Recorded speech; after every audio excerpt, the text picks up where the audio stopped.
Mahkamah Konstitusi memastikan Hakim Konstitusi Anwar Usman tidak akan dilibatkan dalam persidangan perselisihan hasil pemilu atau pemilihan umum atau PHPU.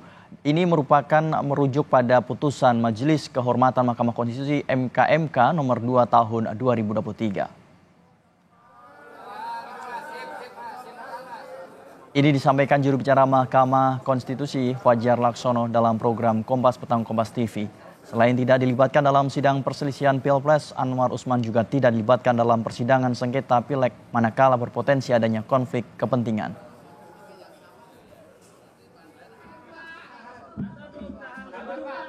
Berdasarkan putusan Majelis Kehormatan Mahkamah Konstitusi bulan Oktober atau November lalu, memang Hakim Anwar Usman tidak diperbolehkan untuk memeriksa dan memutus perkara perselisihan hasil Pilpres, dan itu yang kemudian dipegang, itu yang ditaati oleh Mahkamah Konstitusi, sehingga Pilpres nanti akan disidangkan dalam sidang pleno yang terdiri dari 8 Hakim Konstitusi.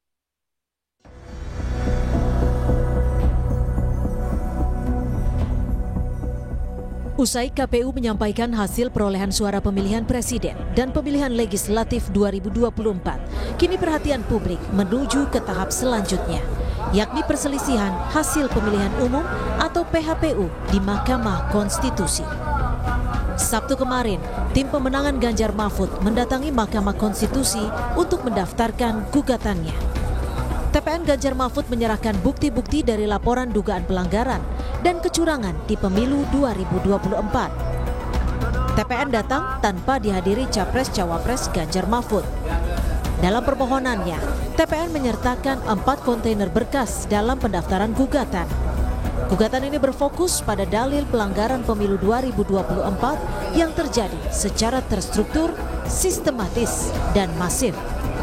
TPN menyebut seluruh dugaan kecurangan berawal dari nepotisme yang berujung penyalahgunaan kekuasaan.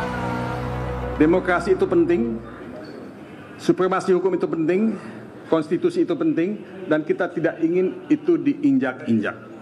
Kita tidak ingin itu dilanggar. Ya. Nah, kita melihat asal muasal ini semua adalah nepotisme. Sekali lagi saya ucapkan, nepotisme yang membuahkan abuse of power, penyalahgunaan kekuasaan yang terkoordinasi. Ya. Nah, ini yang menjadi inti dari persoalan kebangsaan dan kenegaraan yang kita hadapi ini. Tak hanya TPN Ganjar Mahfud, sebelumnya tim hukum nasional pasangan Anies Muhaimin juga mendaftarkan gugatan perselisihan hasil pemilu ke Mahkamah Konstitusi. Ketua tim hukum Amin menyebut, permohonan gugatan hasil Pilpres ke MK dilengkapi dengan bukti dan sejumlah saksi. Permintaan utama tim Amin adalah Pilpres 2024 diulang tanpa diikuti Gibran Rakabuming Raka. Calon wakil presiden ini adalah anak seorang presiden, sehingga membawa dampak yang begitu luar biasanya. Nah, dampak inilah yang kami uraikan. Bagaimana fakta-fakta yang kami ditemukan di lapangan, pembagian bansos yang begitu masif, aparat penyelenggara pemilu ikut main, aparat pemerintah ikut main, itu semua kami uraikan di permohonan kami.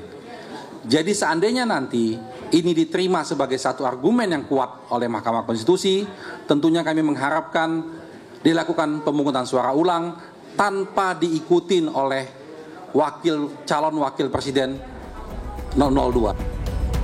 Menghadapi sengketa pemilu 2024, Partai Gerindra bakal memperkuat keputusan KPU yang menyatakan Prabowo Gibran pemenang Pilpres 2024. Sekjen Partai Gerindra, Ahmad Muzani, meyakini gugatan pemilu akan kalah karena bukti yang tidak akurat.